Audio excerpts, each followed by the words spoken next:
Hello बच्चों, let's read this question. So the question says, what were the problems of Indian weavers at the early 19th century? Second part is, explain the miserable condition of Indian weavers during the East India Company's regime in the 18th century. Third part is, describe any four effects of Manchester imports on the cotton weavers of India. And the last is, the impact of industrialization on the Indian weavers during the 18th century. यहाँ पे हमसे पूछा गया है कि Indian viewers को कैसी problems face करनी पड़ती है ईस्ट इंडिया कंपनी के रूल के टाइम पे या 18th और 19th सेंचुरीज में। Let's see the key concept. Key concept is Indian textile trade. Indian textile trade एक बहुत ही प्रोमिनेंट और कॉम्प्लेक्स ट्रेड था जिसमें इंडियन वीवर्स से लेकर के एक्सपोर्ट मर्चेंट्स तक के एक चेन थी। बट ईस्ट इंडिया कंपनी के आते ही इस चेन में प्रॉब्लम आने लगती है और वो अपना कंट्रोल एस्टैब्लिश करने लगती है वेरियस यूनिट्स में। Let's see the pointers. First point is collapse of local and foreign market due to industrialization in Britain and regressive policies of East India Company the Indian export market collapsed. British traders started exporting machine made cloths to India. अब क्या होता है, Britain में industrialisation होता है और industrialisation से क्या निकलती है, कॉटन मिल्स एक्सेट्रा निकलती है जिसमें चीप और फाइनल क्वालिटी का प्रोडक्ट बनने लगता है। और इस प्रोडक्ट को सप्लाई करने के लिए, सेल करने के लिए एक मार्केट चाहिए होता है। तो ईस्ट इंडिया कंपनी की रिग्रेसिव पॉलिसीज ऐसे डिज़ाइन की जाती हैं जिससे कि इंडिया में एक्सपोर्टेड गुड्स आने लगे और इंडिया का जो एक्सपोर्ट मार्केट है वो कोलैप्स कर जाए। मतलब मैनचेस्टर का ब्रिटिश गुड्स जो है वो इंडिया में आने लगे और इंडिया जो भी एक्सपोर्ट करता है वो पूरी तरीके से ख़त्म हो जाए। इस तरीके से जो ब्रिटिश ट्रेडर्स होते हैं वो एक्सपोर्ट करने लगते हैं मशीन मेड क्लॉथ को इंडिया में।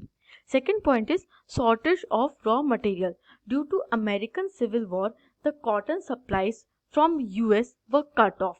Britain turn to India and raw cotton exports from India increased.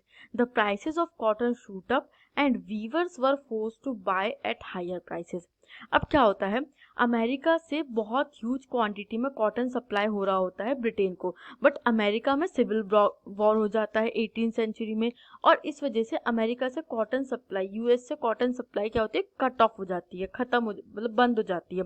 तो ब्रिटेन इंडिया की तरफ टर्न करता है और इंडिया से कॉटन सप्लाई स्टार्ट कर देता है to carry on the production in Manchester mills या ब्रिटिश मिल्स में।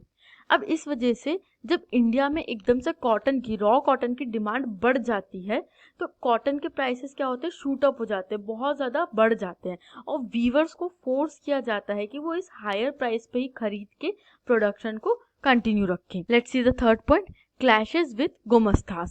The Gomastas were appointed by the government to supervise the weavers, collect the supplies and examine the quality. Gomastas were outsiders. They behaved arrogantly, marched in village with sepoy and peons and also punished weaver for delay in supply. There were often reports of clashes between the weavers and gomasthas. अब क्या होता है, गोमस्तास एक specially paid servants होते हैं जो कि government East India Company appoint करती है। उनका मेन काम होता है वीवर्स के ऊपर सुपरवाइज करना, सप्लाईज को कलेक्ट करना और क्वालिटी को एग्जामिन करना। बट इसके साथ साथ गोमस्तास क्या करते हैं, वो आउटसाइडर होते हैं तो वो बहुत ही एरोगेंटली बिहेव करते हैं वीवर्स के साथ और वो मार्च करते हैं विलेजेस में सीपॉय और पियोन्स के साथ और पनिश करते हैं अगर वीवर्स कोई भी मिस्टेक करते हैं या डिले करते हैं सप्लाई देने में। और बहुत ऑफन मतलब कि बहुत ज़्यादा रेगुलरली रिपोर्ट्स आती रहती है क्लैशेस की गोमस्तास और वीवर्स के बीच में। Fourth point is system of advances. The weavers eagerly took advances in hope to earn more but they fail to do so. Many had small land holdings. They had to now lease out the land. They even started losing the land and had to devote all their time to weaving. अब जब हम India की बात करते हैं तो India basically एक agricultural society है, तो यहाँ पे सभी के पास थोड़ी बहुत ज़मीन हुआ करती थी जिससे कि वो अपना गुजारा करते थे। तो ऐसे ही वीवर्स के पास भी स्मॉल लैंड होल्डिंग्स होती थी। वीवर्स को इनिशियली एडवांसेस दिए जाते हैं। एडवांसेस मतलब कि लोन के फॉर्म में थोड़ा सा अमाउंट दिया जाता था जिससे कि आगे उनको प्रोडक्शन में हेल्प मिले। तो वीवर्स ने इनिशियली ये लोन, ये जो एडवांसेस था वो ईगरली लिया, ये सोच के कि हमारा प्रोडक्शन बढ़ेगा और हम ज़्यादा पैसा कमा पाएंगे।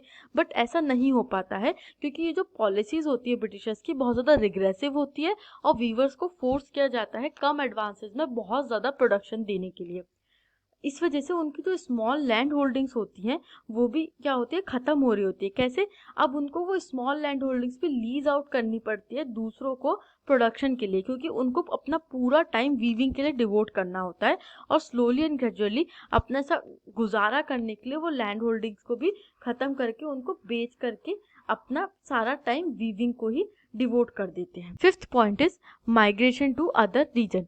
इन Karnataka and Bengal region, weavers deserted villages and migrated to other regions of cities in search of better opportunities.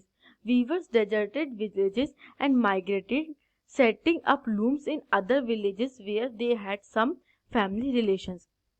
अब जो वीवर्स थे उनके ऊपर हार्डशिप्स बढ़ती जा रही थी और उस हार्डशिप्स के कारण वो माइग्रेट कर लेते हैं दूसरे रीजन्स में। तो मेजरली कर्नाटक और बंगाल के रीजन में जो वीवर्स होते हैं वो बेटर अपॉर्चुनिटीज़ के लिए और फैमिली रिलेशंस उनके जहाँ भी होते हैं ऐसी जगह पे वो माइग्रेट करके अपने लूम्स को वहाँ पे सेटअप कर लेते हैं। I hope you understood this question. Thank you and best of luck.